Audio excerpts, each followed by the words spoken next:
I handed it in digitally, but I worked on them with Paint first, and then I would scan them into the computer and put them together in the computer. So I didn't actually draw with the computer at all, except for when I'm doing sketches for the dummies and that sort of thing. But I really enjoy working with the computer because you can play around with it so much to change things around and see different ways that it can be. And but I don't want them to look like they're done on the computer, and they really kind of aren't. I think I would like to see us, even if AI is inevitable, that we continue to have lively debates about the effect that it has in arts. What are the ethical issues around it? What is being stolen? What are the copyright issues?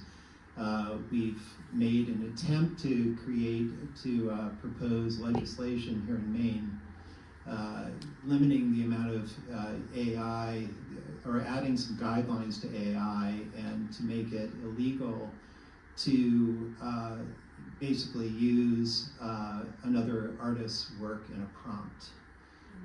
So I think that this has been released on the world, like so many other things in this country, with no guidelines whatsoever, no guardrails. And I think that we need to speak out loudly about this and eloquently against what's happening in regards to the ethical, legal, and moral issues.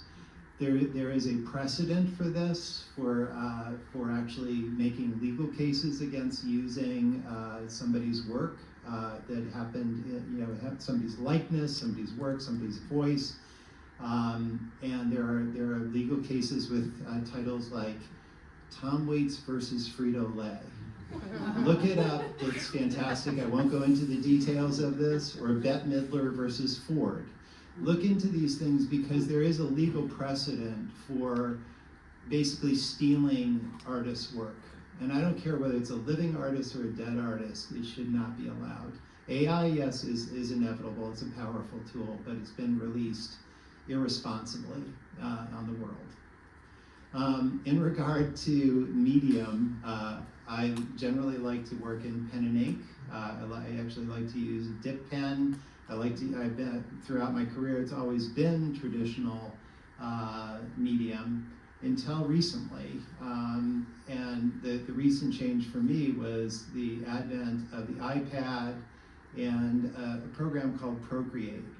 I'm a graphic designer, so I've used computers throughout my entire life. I despise Adobe. I can't stand working. I don't like the user interface. I don't like the fact that their subscriptions are daunting or unaffordable for artists. It's ridiculous.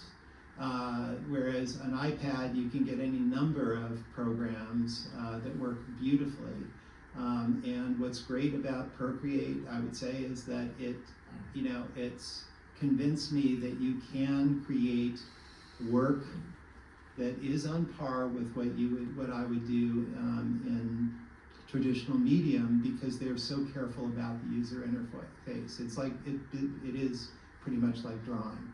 That said, I've been talking to my colleagues here, Will and Nancy, about just wanting to give that up again. I think this is natural with artists, and I've been scratching away with ink pens. And when I say ink pens, I'm talking about crow quills dipping into ink and scratching away.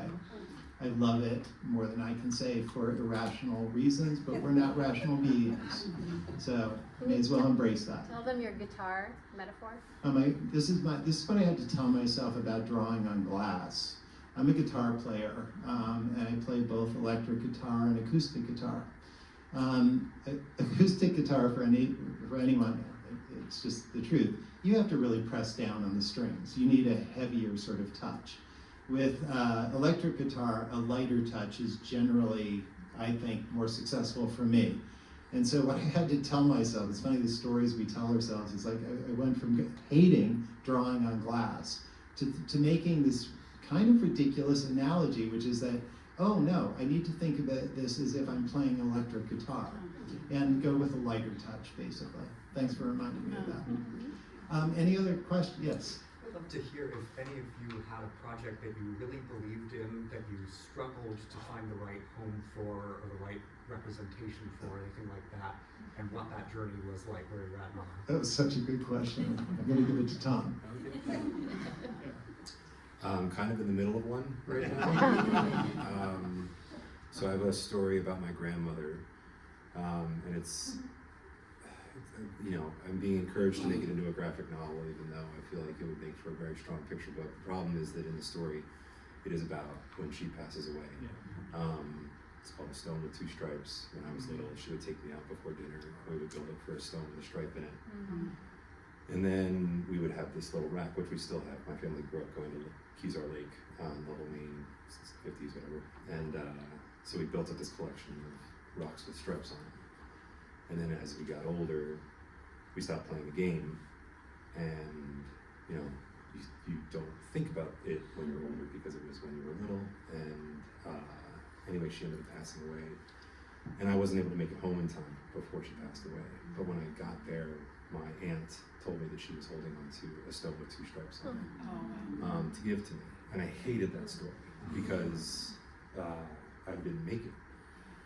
And then I had a son, and he had some health complications, so we were in the hospital for about 8 days. And then while we were there, I went outside and I saw this stone with a stripe in it, so I picked it up, and I realized, you know, you choose when the story is over. So I was able to continue her game. So it's a complicated story, and it's one that doesn't need to be unnecessarily long, which is why a graphic novel doesn't necessarily appeal to me so much, but it's also a difficult story to tell to a child. So I'm working on figuring out where to take it. The funny thing is that the book actually that comes out this fall is with Candlewick, and my editor also grew up going to Kezar Lake. Total coincidence. I was there 7 years before she was, so rub that in. Or my family was, sorry. And so I've sent her a few emails about it, and I just know that it's going to be a struggle to do it, but I have to figure this out because it's like, it's a story that is important to me, and I also think it's a story that's important to anyone who has something in their life that feels like it's a story that's done and over, but that may not be the case. So it probably won't be a book that will get a lot of support, you know, like with publishing, you know, sometimes it's the commercial books, the books that are made by a celebrity that get a lot of marketing muscle, they get a lot of oomph, you know, and this book would probably be a hard sell, and then from there, you know, it's going to be a difficult one to find that support, but I'm determined to do it eventually, so. I think it's going to be a word of mouth book. Yeah. I think I'm voting for a picture book because I think if you don't go there with kids, they have to go there alone. Yeah. I didn't say that first, Cynthia Lord did. But Yeah. Oh, I could answer that question just a little. I see another question already there. I have 14 books out, or 16 if you count a couple of collaborations. But in answer to your question, I have at least as many, some of them very near and dear to my heart, that are in drawers, that never went anywhere, that probably never will, or maybe, you know. So it's that kind of thing. It's not just me, probably. Just really quick, I have a line of this, is that I have a number of stories that are dubious, you know, in some way. And one that I've been working on lately is a gull chick who is born with little scrawny arms instead of wings. And every time I describe it to somebody, they say, that's kind of gross. And I still want to do it. I'm still sort of like developing this thing and secretly doing sketches of this gull who actually ends up, you know, developing his arms. So you're supposed to say gross. Yeah, exactly. Yeah. I have a graphic novel that I worked really hard on during COVID. About a kid who grew up in a snow globe while we were all stuck in our homes. I mean, for a whole year I worked on it. I did have a 44-page dummy, and it's 100 pages of writing. And I've had 2 editors that were really excited about it, but it hasn't been sold yet. And my agent just said, let's sit on it for a while. So There's one. And I also wrote a novel that I want to get out again someday, but it also, like, it's just, you know, some things are even harder to publish right now more than picture books. And middle grade is one of them, and graphic novels has been kind of overrun apparently, so. But I have probably 15, 20 folders with stories that I've written or ideas that will maybe someday get published, maybe someday go somewhere, but right now they're in my little office. I think 2000 I started drawing snowmen. I grew up in Maine. I used to build snow forts. I used to build snowmen. I said, I want to do different snowmen. So I did a series of snowmen. And my agent said, you know, maybe you should do Frosty the Snowman. That'd be great. So we got the publisher that I was going to work with, got the rights to Frosty. We were all set to do it, and at the last minute, they found out that Walmart had just, or was in the process of producing a board book, Frosty the Snowman. This was in 2001. So we put it on hold. 12 years later, got a call from, can't even think of the name of the publisher. Anyways, with Frosty the Snowman, I thought, great, finally my turn. I had to redraw the snowman. I had an original snowman, which you can see in one of my prints, but they wanted a different, more modern snowman, so this is what I came up with. But in the meantime, what was nice was this company did books with singers. One of my friends with Studio Goodwin Sturgis did one with Carly Simon. Oh, that would be great if I could get somebody to do a book. So they got Kenny Loggins to sing the song Frosty the Snowman and put it in the back. So he went out and advertised the book everywhere. It was in all the talk shows. So that was kind of my dream come true. There you My go. book, Frosty. Shall we take another question? Yeah, you take that. Me? Oh, Are you two together? That's a two-person. person with Yeah. these two, they're together. So, what was your question? But I think I'll ask my question. We're a team here. I can tell. Yeah. Can you talk about the skill set of these publishers and folks who work for the publishing company that evaluate whether your books or your drawings are worthy of a book? I mean, have they been elementary teachers? Have they been high school teachers? Have they been a collector of books anyway? I mean, because I wonder about how they come to decide what they think will sell or what won't. Any Anybody? answers to that? I would actually say surprisingly a lot of them are actually in children's books. Like I worked with an art director who is also a published children's book illustrator and author. I would say they're sprinkled kind of throughout publishing houses, which is I think comforting, right? Yeah. Because then you feel like you're being judged, if you will, by one of your own. Yeah. I would also argue that there are people who had connections maybe that got them to where they are. You know, I don't know. I think it's, you also don't tend to get a backstory on a lot of the people who you're working with. And I just, I started working with a new publisher, just sold a book recently. And the only reason I got that book was because I posted an image that Leo Espinosa, another illustrator, Yeah. commented on and said this should be a book. So next thing you know, I got a deal, which was very unconventional, but yeah, very unconventional way of doing it. So like sometimes it takes the blessing of another illustrator to convince someone who maybe when they're at home looking in the mirror is like, who am I really? You know, has the confidence to buy into something. So I don't know. It's a hard question to answer because I wish I knew more about the people who I'm working with and where they, how they got to where they are. Yeah, and you're also not meeting them all too. Like you're working with the editorial team, but there's also a sales team. There's also the marketing, and they all have to sign off on things, and that can get especially prickly when it comes time to decide on a cover, which was the case with this book.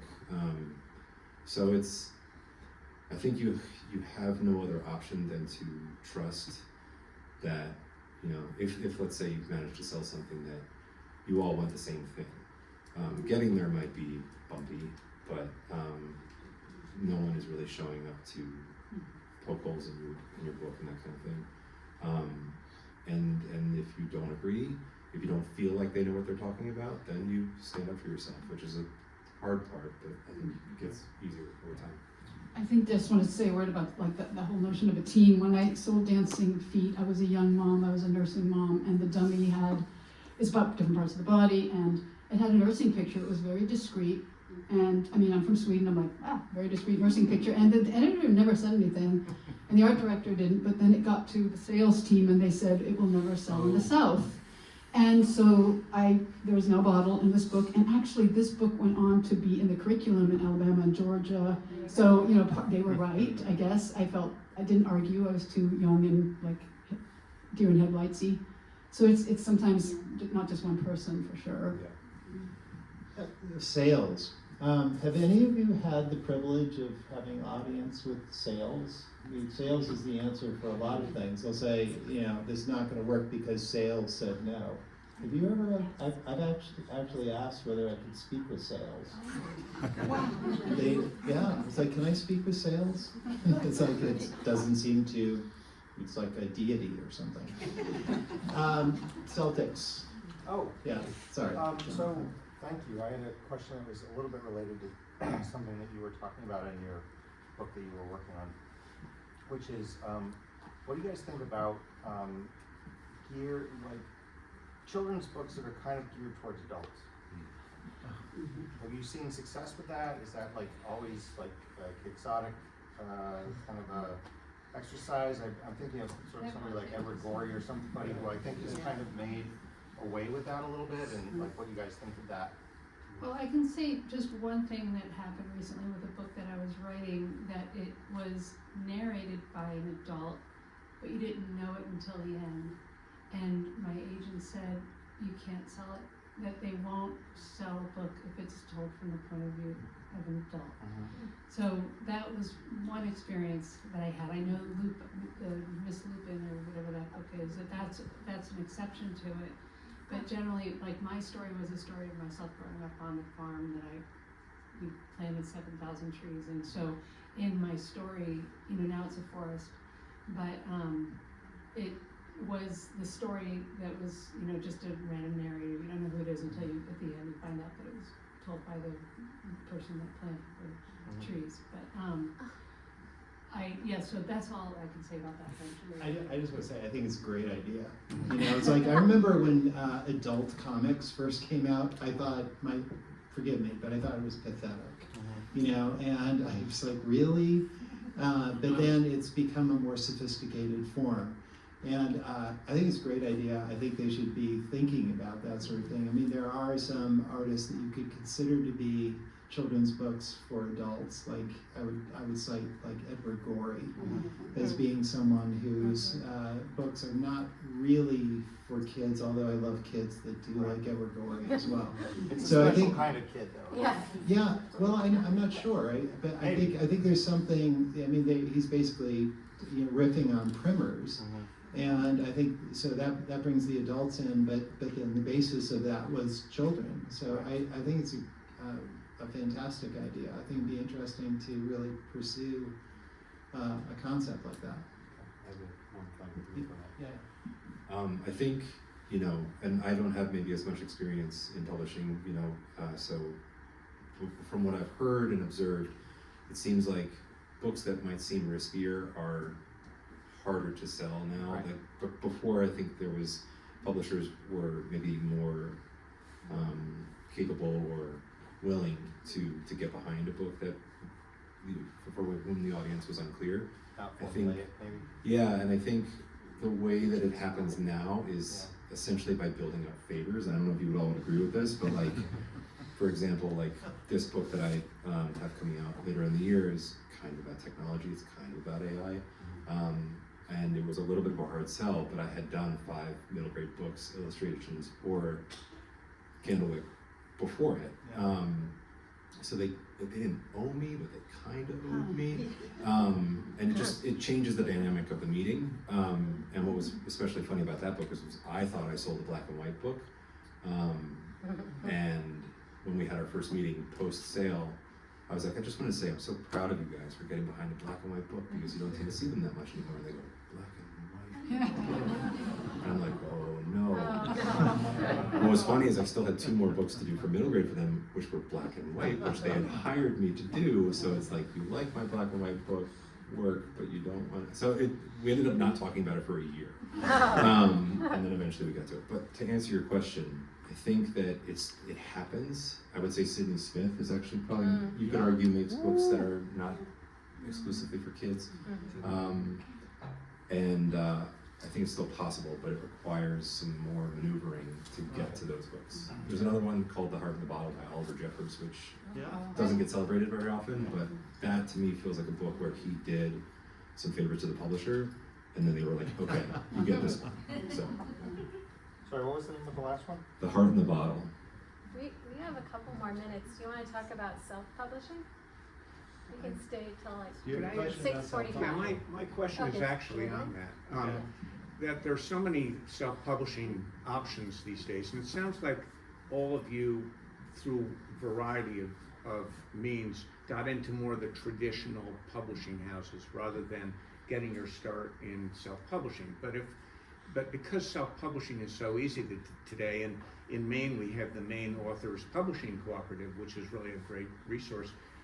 How does an author or an illustrator kind of migrate from being a self-publisher into the more traditional world? Anyone? Well, I just think of this as happenstance and luck and the gods smiling. Well, all I can think of is not a picture book, but it's the very, very popular book called Aragon, turned into a series. Christopher Paolini, I think, was a teenager when he wrote it, and it was self-published, but it was at a bookstore where I think the story goes, maybe I'm wrong on this, but the daughter of a publisher picked it up one summer vacation and fell in love with it, and hey, look, Dad, what are you reading, honey? So I don't know, there's not an answer because it's not a formula. It's just that, that lucky break thing again. But I think having been in Maine for a long time, I've never gone that route, but there are so many wonderful books that are self-published and so many wonderful ways to get them up to standards of books that are published more traditionally, I guess. You go. Like I would say it's possible. I think whenever I often get approached to ask about, like, I have an idea for a children's book.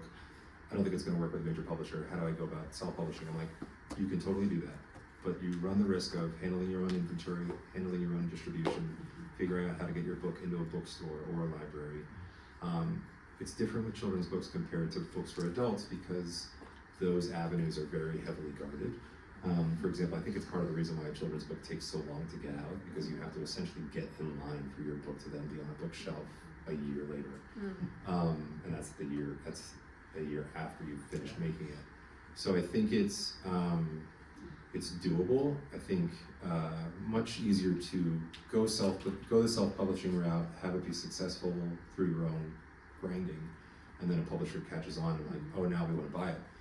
Other way is trickier, right? Like if I wanted to self-publish the book about my grandmother, I might bother some publishers because I'm saying I don't need you anymore, and I don't know how that might affect the relationship. So I tend to discourage it simply because, I think and this I learned when I was working at Scholastic for a while. I'm a new parent, and when a new parent who maybe doesn't have a passion for children's books wants to have a library for their kid, they're going to buy Goodnight Moon, Where the Wild Things Are, and you have to wait until they exhaust that list of classics before you're like, okay, a new book. If you're on the independent list, you're then having to go under the list of the traditional publishers, so being found is incredibly difficult and very risky, and I just don't know if it's always worth the effort that goes into not only making the book, but then part 2, which is getting it out there in front of people who are going to be able to help you get it to someone else and someone else and so on. Might depend too on like the extent of the audience that you're after, because some books have niche, smaller audiences, and they can be great too. I just want to tell a quick story about self-publishing. I agree with you in principle, but I also like breaking the rules. And I want to tell a story of a fellow by the name of Ryan Higgins. Know that guy? So Ryan graduated from College of the Atlantic and realized that he didn't want to be a human ecologist, or whatever the major is. That's what it is, human ecology, right?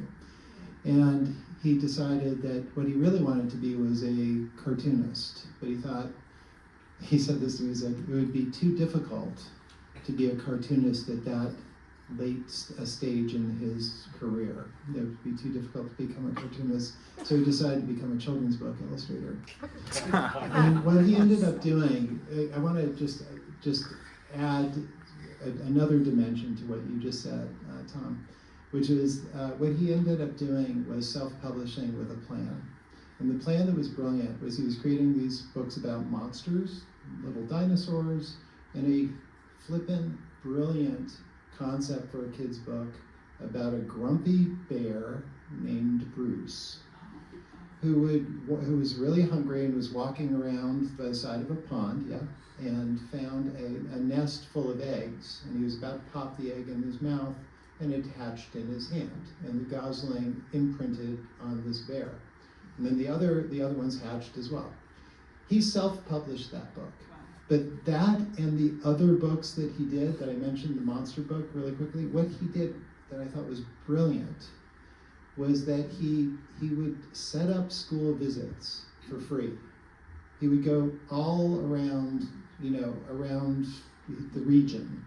And basically he would set up school visits, which was irresistible to a school, say, I'm going to do this for free, tell his stories, but the condition was always that he would be able to sell his books. And he sold out of his books in, rapid fire, and pre-sold everything. And the end of that particular fable is that Mother Bruce was so loved that it caught the attention of Hyperion. And Hyperion said, we'd like to take that. We're going to take that. You need to get rid of all of your, the printed books that you've done, but we'd like to give you a 6-book deal. So I think it's just another lesson. It may be an outlier, but the fact that he had a plan for getting the books out there was fundamentally important. And with that, I think, do you want to talk about that particular subject?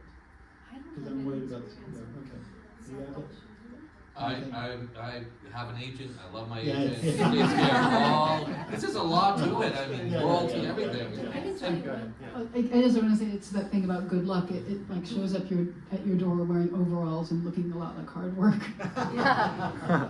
There's one thing that has come across me for self-publishing is that a number of times people have approached me to ask if I would illustrate their book.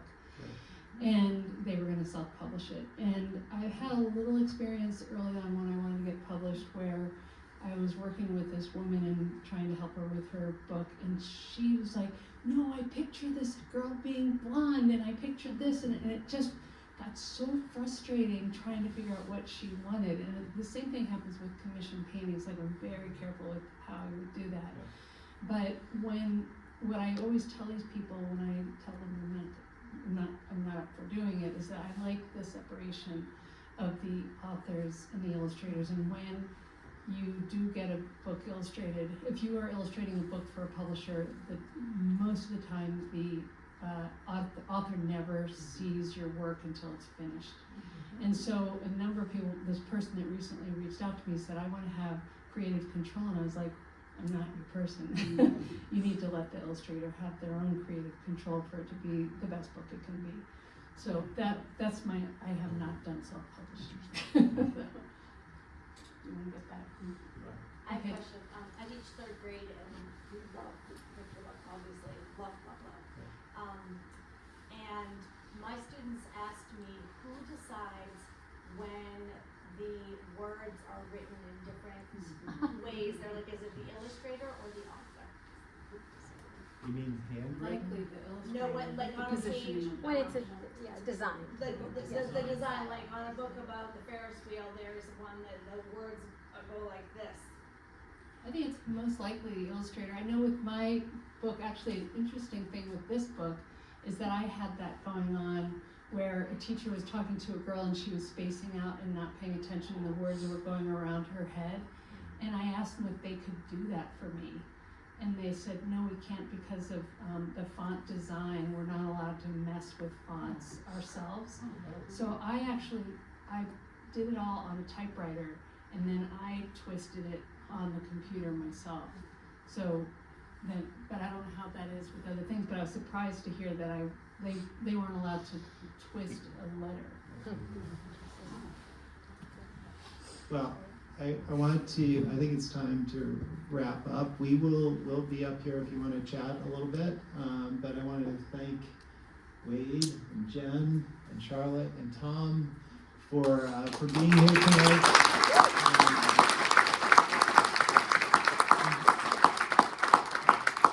And thank you all for coming as well. Thank you very much.